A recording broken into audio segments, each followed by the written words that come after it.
Welcome to the crochet nest. இன்னைக்கு நம்ம சேனல்ல க்ரோஷே பத்தின பேசிக்கான விஷயங்கள்லாம் கத்துக்கலாம். எப்படி ஒரு ஸ்லிப் நாட் போடணும், எப்படி ஒரு செயின் போடணும், அதுல இருந்து உங்களோட ஃபர்ஸ்ட் ப்ராஜெக்ட் ஒரு பேசிக்கான ஸ்கொயர் எப்படி போடுறது அப்படிங்கிறது வரைக்கும் நான் ஸ்லோவா பிகினர் ஃப்ரெண்ட்லியா சொல்லி தர போறேன். வீடியோல யான் எப்படி ஹோல்ட் பண்றது, ஹூக் எப்படி ஹோல்ட் பண்றது, என்ன சைஸ் யூஸ் பண்ணலாம், என்ன யான் யூஸ் பண்ணலாம், எல்லா விஷயத்தையும் கிளியரா சொல்லிடுறேன். ஃபர்ஸ்ட் நமக்கு மெட்டீரியல்ஸ் என்னென்னலாம் தேவைப்படும். ஹூக் பொறுத்த வரைக்கும் பார்த்தீங்கன்னா, நீங்கள் ஸ்டார்டிங்கில் ப்ராக்டிஸ் பண்ணும்போது ஒரே ஒரு ஹூக் சைஸ் ஏதாவது வாங்கிக்கிட்டு அது ஒரே ஒரு த்ரெட்டை வச்சு மட்டும் நீங்கள் ப்ராக்டிஸ் பண்ணி பார்த்து செயின், ஸ்லிப் நாட் அந்த மாதிரி பேசிக்கானதெல்லாம் வந்துருச்சுன்னா அப்புறமா நம்ம இன்னும் வெரைட்டி ஆஃப் சைஸ் ஹூக் வாங்கிக்கலாம். இது ஆனால் நீங்கள் ஒன் டைம் வாங்கிட்டீங்கன்னா எல்லா வகையான யானுக்குமே எல்லா சைஸையும் யூஸ் பண்ணி நம்ம சூப்பராக பண்ணலாம். நெக்ஸ்ட் யான் பொறுத்த வரைக்கும் பார்த்தீங்கன்னா, முதல்ல நம்ம ஸ்டார்டிங்கில் இந்த மாதிரி லோக்கல் ஸ்டோர்லேருந்து யான்லேயே இந்த மாதிரிலாம் வாங்கினீங்கன்னா இது அவ்வளோவா குவாலிட்டி இல்லைனாலுமே உங்களுக்கு பேசிக்கில் செய்கிறதுக்கும் அதை வெட்டி யூஸ் பண்ணாமல் தூக்கி போடுறதுக்கும் காஸ்ட்லியாகவும் கிடையாது. இது ரொம்ப சீப் தான். ஸோ இது யூஸ்ஃபுல்லாக இருக்கும். கொஞ்சம் ப்ராக்டிஸாக இது போனதுக்கப்புறம் அப்புறம் 100% பியூர் ஆக்ரிலிக் யான், அப்புறம் இன்னும் கொஞ்சம் காட்டன் யான்லாம் அதெல்லாம் வாங்கிட்டு நம்ம யூஸ் பண்ணலாம். இப்போ நம்ம ஆரம்பிக்கலாம். நான் ஆக்ரிலிக் யான் தான் யூஸ் பண்ணுறேன். அதோட 5mm ஹூக் யூஸ் பண்ணுறேன். இப்போதைக்கு ஸ்டார்டிங்கில் நம்ம ஓரளவு ஃபிட்டாகிற ஹூக் மாதிரியே எடுத்துக்கோங்க. ரொம்ப எக்ஸாக்ட் சைஸ் தான் இருக்கணும்னு கூட அவசியம் இல்லை. ஏன்னா நம்ம இப்போ பேசிக்காக செயின் ஸ்டிச் ஒரு ஸ்கொயர் தான் பண்ண போகிறோம். ஆனால் நம்ம இன்னும் பண்ண அமிகர்மி அந்த மாதிரி டால்லாம் பண்ணும்போது நமக்கு எக்ஸாக்ட் ஹூக் சைஸ் அந்த யானில் மென்ஷன் பண்ண ஹூக் சைஸ் தேவைப்படும். இப்போது எப்படி ஸ்லிப் நாட் போடுறது அப்படின்னு பார்க்கலாம். முதல்ல யானை இப்படி கையில் ஹோல்ட் பண்ணி ஒரு ரவுண்ட் போட்டுக்கோங்க. அதாவது ஒரு லூப், இந்த மாதிரி ஒரு லூப் கிரியேட் பண்ணிக்கோங்க. அதாவது இந்த யான் இதுக்கு அடியில் இருக்குது, அவ்வளோதான். இதுதான் ஒரு லூப். இப்போது நம்ம என்ன பண்ண போகிறோம் அப்படின்னா, இந்த லூப் வழியாக நம்ம கையை உள்ளே விட்டு இந்த யானை பிடிச்சி வெளில இருக்கிறோம். இதை இப்படி பிடிச்சிக்கிட்டு அப்புறம் என்ன பண்ணுறோம், இந்த ரெண்டு யான் இருக்கா, இதை இப்படி பிடிச்சி இப்படி இழுத்திங்கன்னா அவ்வளோதான். இதுதான் ஸ்லிப் நாட். நான் மறுபடியும் பண்ணி காட்டுறேன். அதாவது முதல்ல ஒரு லூப் இந்த மாதிரி கிரியேட் பண்ணிக்கிட்டு அப்புறம் இந்த யானை நம்ம கை விட்டு உள்ளே இருந்து வெளில எடுத்துக்கணும். வெளில எடுத்து இந்த ரெண்டு பகுதியை பிடிச்சிக்கிட்டு இழுத்திங்கன்னா அவ்வளோதான். இதுதான் ஸ்லிப் நாட். இது எதுக்கு போடுறோம் அப்படின்னு பார்த்தீங்கன்னா, நம்ம ஹூக் ஆப்வியஸாக யான் கூட கனெக்ட் ஆனால் தான் அடுத்து எதுவுமே ஒர்க் பண்ண முடியும். ஸோ அதுக்காக தான் இதை போட்டுக்கிட்டு அப்புறம் நம்ம ஹூக்கை உள்ள விட்டு அதுக்கேற்ற மாதிரி டைட் பண்ணிக்கலாம். ரொம்ப டைட்டாகவும் இருக்க வேணாம், நம்ம இப்படி ஒரு ஸ்லைடிங் கன்சிஸ்டன்சி இருந்தால் போதும். யானை ஹோல்ட் பண்ணணும்னு பார்த்தீங்கன்னா, நம்மளோட இண்டெக்ஸ் ஃபிங்கரை மேலே இப்படி வந்துட்டு இது இப்படி நமக்கு ஹோல்ட் பண்ண கம்ஃபர்டபுளாக இருக்கணும். இதாவது நம்ம இப்போ ஒர்க் பண்ணும்போது இந்த ஸ்லைடு யான் நமக்கு ஈஸியாக ஸ்லைட் ஆகி வர தான் நம்மளால் போட முடியும். அதுக்கு வேணுங்கன்னா நம்ம பிங்கி ஃபிங்கருக்கு பின்னாடி விட்டிங்கன்னா இன்னும் கொஞ்சம் கம்ஃபர்டபுளாக இருக்கும். இன்னும் நிறைய ஹோல்டிங் டெக்னிக் இருக்குது. இப்படி கூட நீங்கள் பிடிக்கலாம், ஒன்றும் பிரச்சனை இல்லை. உங்களுக்கு எது கம்ஃபர்டபுளாக இருக்கும் யூஸ் பண்ணுங்க. நான் உங்களுக்கு சஜஸ்ட் பண்ணுறது இதுதான். அதாவது நம்ம இண்டெக்ஸ் ஃபிங்கருக்கு மேலே இப்படி வச்சுக்கிட்டோம்னா நம்ம இப்படி ஈஸியாக இப்படி கை வச்சுட்டு நம்ம இப்படி ஒர்க் பண்ணும்போது ஈஸியாக இருக்கும். ஸோ அதுக்கு தான் சொல்கிறேன். ஸ்லோவாக ஒரு செயின் ஸ்டிச் எப்படி போடுறது அப்படின்னு பார்க்கலாம். முதல்ல யான் இப்போ ஸ்லிப் நாட்குள்ளே தான் இருக்குது. ஒர்க்கிங் யானும் இங்கே தான் இருக்குது. இது பேர் இப்போ நம்ம ஒர்க் பண்ணுறது ஒர்க்கிங் யான் அப்படின்னு சொல்லுவோம். நமக்கு இங்கே பின்னாடி இருக்கிறது டெயில் அப்படின்னு சொல்லுவோம். அதாவது இந்த டெயில் வச்சு நமக்கு ஒன்றும் பண்ண போகிறதில்ல, அது இப்போ இருக்குது. அப்போ கட் பண்ணிடலாமான்னு கேட்டிங்கன்னா இப்போ ஒன்றும் அவசியம் இல்லை. ஆனால் நம்ம பண்ணி முடிச்சதுக்கப்புறம் கட் பண்ணிக்கலாம். இப்போது செயின் ஸ்டிச்சுக்கு என்ன பண்ணணும் அப்படின்னு பார்த்தீங்கன்னா, நம்ம இந்த யானை எடுக்கணும். இப்படி இந்த யானுக்கு அடியில் கொண்டு போகணும். இது யான் ஓவர் அப்படின்னு சொல்லுவாங்க. அதாவது ஒன்றுமே பண்ணல, இங்கே இருக்கா ஹூக்கு, இதை இப்படி அடியில் கொண்டு போய் இப்படி புல் பண்ணிக்கிறேன், இதை ஹோல்ட் பண்ணிக்கிறேன். இப்படி ஹோல்ட் பண்ணிவிட்டு இந்த லூப்புக்குள்ளே இப்படி எடுத்து உள்ளே விட்டுருவேன். இதுதான் செயின் ஸ்டிச் அப்படின்னு சொல்லுவாங்க. இப்போயும் அதே மாதிரி எனக்கு ஒரு லூப்பும் கிடைக்குது, இது ஒர்க்கிங் யானும் இருக்குது. ஸோ அதே மாதிரி தான் யான் ஓவர் ஸ்லோவாக புல் பண்ணி எடுத்திங்கன்னா இது செயின். இதே மாதிரி நம்ம எவ்வளோ ரிப்பீட் பண்ணுறோமோ அவ்வளோ பெரிய செயின் கிடைக்கும். அதாவது இந்த யான் ஓவர் எப்படி பண்ணணும்னு மறுபடியும் சொல்கிறேன். இப்படி அடியில் போய் இந்த ஹூப்பை ஹோல்ட் பண்ணிக்கணும். இது யான் ஓவர், அப்புறம் புல் த்ரூ பண்ணி எடுத்துக்கிட்டிங்கன்னா இது ஒரு செயின் ஸ்டிச். இதுதான் செயின் ஸ்டிச் அப்படின்னு சொல்லுவாங்க. இப்போது நம்ம ஸ்கொயர் பண்ணுறதுக்கு ஒரு 10 செயின் ஸ்டிச்சஸ் போட்டுக்கோங்க. 1 2 3 4 போட்டிருக்கேன். அப்புறம் அப்படியே ஸ்லோவாக இதை உள்ளே விட்டு எடுத்து yarn over pull through, yarn over pull through. இதே மாதிரி ஸ்லோவாக பண்ண ஸ்டார்டிங்கில் கொஞ்சம் கஷ்டமாக தான் இருக்கும். ஆனால் போக போக ஈஸியாக வந்துடும்.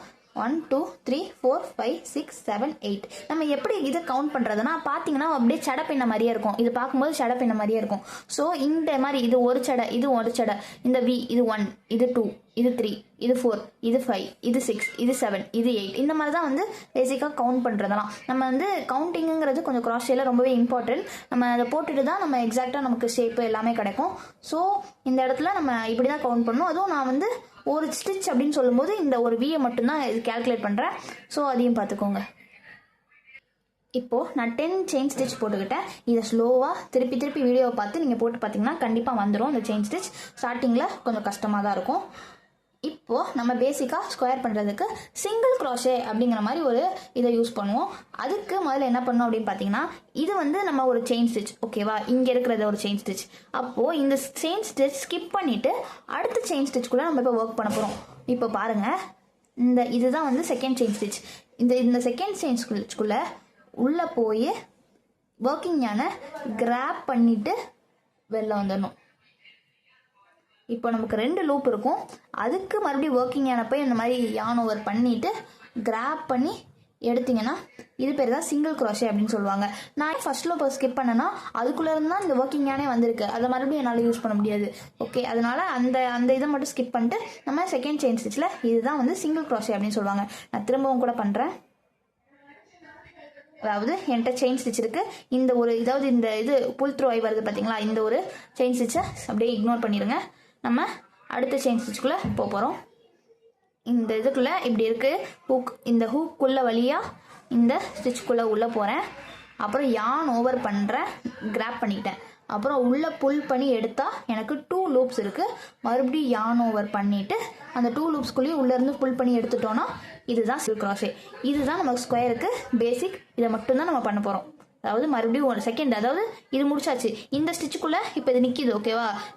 இந்த ஸ்டிச் இனிமேல் இக்னோர் பண்ணிடுங்க. மறுபடியும் நிறைய பேர் என்ன தப்பு பண்ணுவாங்க, இதுக்குள்ளே போயிடுவாங்க. இது அப்படி கிடையாது. இந்த ஒரு சடைக்குள்ளே நம்ம இதை போட்டோம், அவ்வளோதான், இது முடிஞ்சு. ஸோ இப்போ செகண்ட் இங்கே ஒன்று இருக்குது பார்த்தீங்களா, இந்த வி ஸ்டிச், அதுக்குள்ளே போகிறோம். இதுக்குள்ளே யான் ஓவர் உள்ளே இழுத்து அப்புறம் 2 லூப் இருக்கும். மறுபடியும் யான் ஓவர் புல் த்ரூ. இதுதான். இப்போ பாருங்கள், இப்போ நமக்கு இதுதான் சிங்கிள் க்ரோஷேன்னு சொல்லுவாங்க. 2 வந்திருக்கு. மறுபடியும் அதே தான் பண்ண போகிறோம். அதாவது இப்போ மறுபடியும் அதே தான். இந்த ஸ்டிச் மேலே தான் இது வந்து நிற்கிது. ஸோ இதை வந்து இக்னோர் பண்ணிவிட்டு அடுத்து மறுபடியும் இங்கே இருக்குது பார்த்தீங்களா, இது வந்து அடுத்த ஸ்டிச்சுக்குள்ளே போகணும். உள்ளே போய் yarn over pull through, yarn over, மறுபடியும் உள்ளே இழுத்துட்டோம்னா இப்போ நமக்கு 3 சிங்கிள் க்ரோஷே கிடச்சிருக்கு. இதே தான் நம்ம செயினோட எண்டு வரைக்கும் பண்ண போகிறோம். அடுத்து இது ஸ்கிப் பண்ணிட்டு இந்த செயின்குள்ளே உள்ளே போய் மறுபடியும் yarn over pull through, yarn over pull through,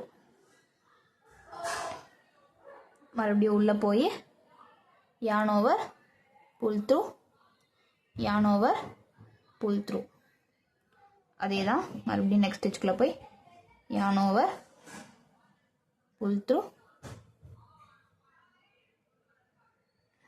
அடுத்த ஸ்டிச்சுக்குள்ளே போகிறேன். ஒரு சில நேரம் செயின் ஸ்டிச் டைட்டாக இருக்கிறதும் நார்மல் தான். அது வந்து நம்ம டைட்டாக போட்டிருந்தோன்னா, ஆனால் நீங்கள் பிகினராக இருக்கிறப்ப கொஞ்சம் பெரிய ஹுக் சைஸ் யூஸ் பண்ணுறது பெஸ்ட்டு. அப்போ தான் டைட்டாக இல்லாமல் கொஞ்சம் ஈஸியாக வரும்.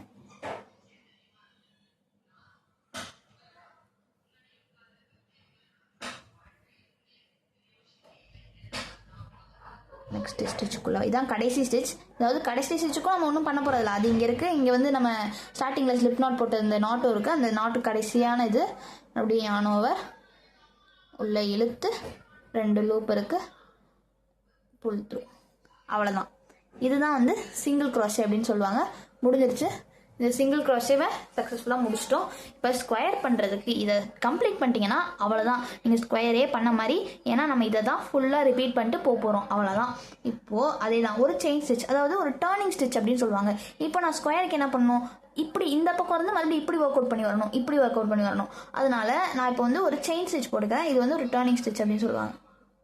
ஒரு யான் ஓவர் பண்ணி உள்ளே புல் த்ரூ பண்ணிக்கிறேன். ஸோ இப்போ இது டர்ன் ஸ்டிச் போட்டதுக்கப்புறம் அப்படியே இதை டர்ன் பண்ணிடுங்க, இப்படி டர்ன் பண்ணிடுங்க. ஸோ இப்படி டர்ன் பண்ணதுக்கப்புறம் நம்ம இப்போ எப்பயும் போல் மறுபடியும் கண்டினியூ பண்ணலாம். அதாவது இப்போ நம்ம எந்த மாதிரி லூப்புக்குள்ளே உள்ளே போனோம் அப்படின்னு பார்த்தீங்கன்னா, இங்கே அதே வி ஸ்டிச் இருக்குது, ஓகேவா. அதுக்குள்ளே போயிடக்கூடாது.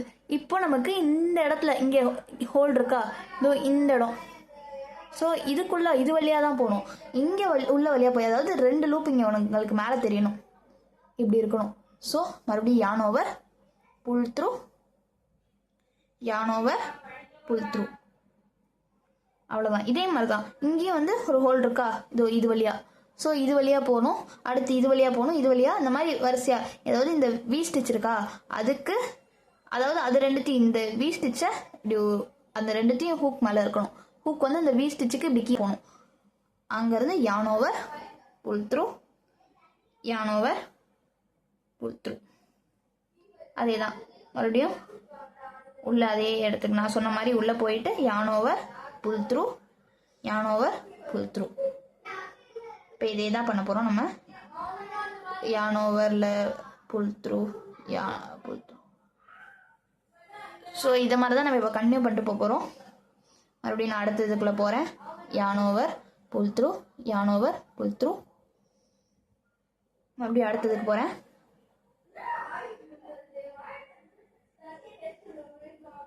ஸ்லோவாகவே போகிறேன்.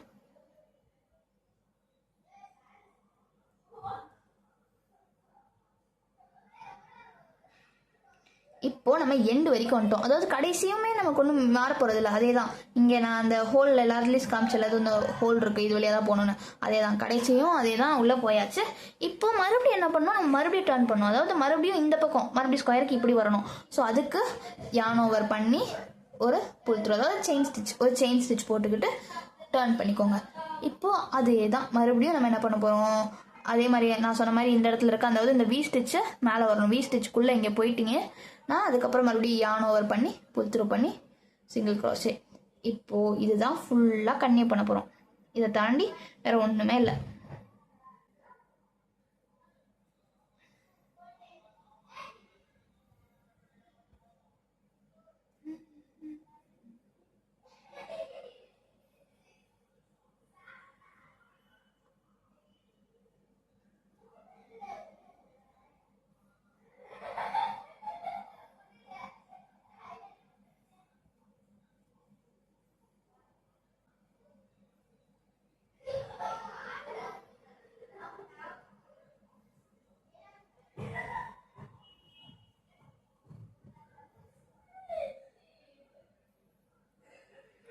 அவ்வளோதான். நம்ம இப்போ 4 rows முடிச்சிட்டோம்.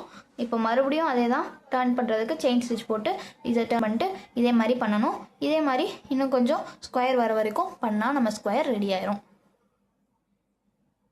நான் இன்னும் வந்து ஒரு 2 rows பண்ணிவிட்டு உங்களை மீட் பண்ணுறேன்.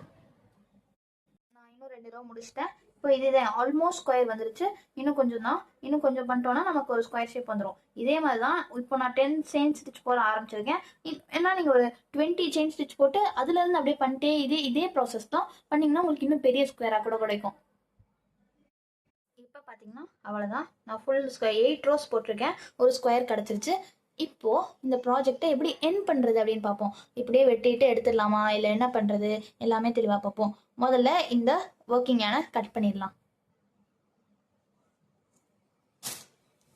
அவ்வளோதான், கட் பண்ணியாச்சு. கட் பண்ணதுக்கப்புறம் இதை புல் பண்ணிடுங்க. அவ்வளோதான், புல் பண்ணிவிட்டு இப்படி இந்த இடத்துல நம்ம டர்ன் பண்ணுறதுக்கு ஒரு செயின் ஸ்டிச் எல்லாத்துலேயும் எல்லா ரோவும் முடிய செயின் ஸ்டிச் போட்டு பண்ணுவோம். அது அடுத்த ரோ பண்ணுறதுக்காக தான். ஸோ முடிகிறப்ப ஒன்றும் செயின் ஸ்டிச் எதுவுமே வேணாம், அப்படியே முடிச்சுட்டு இழுத்து விட்றணும். அவ்வளோதான். ஆனால் இப்போ இதை நம்ம செக்யூர் பண்ணோம் ஏன்னா இப்போ பாருங்கள் ஈஸியாக அவுந்து வந்துடும். அப்போ அப்படி அவுந்து வரக்கூடாதுன்னு இருக்கிறதுக்கு நம்ம நாட் போடணும்.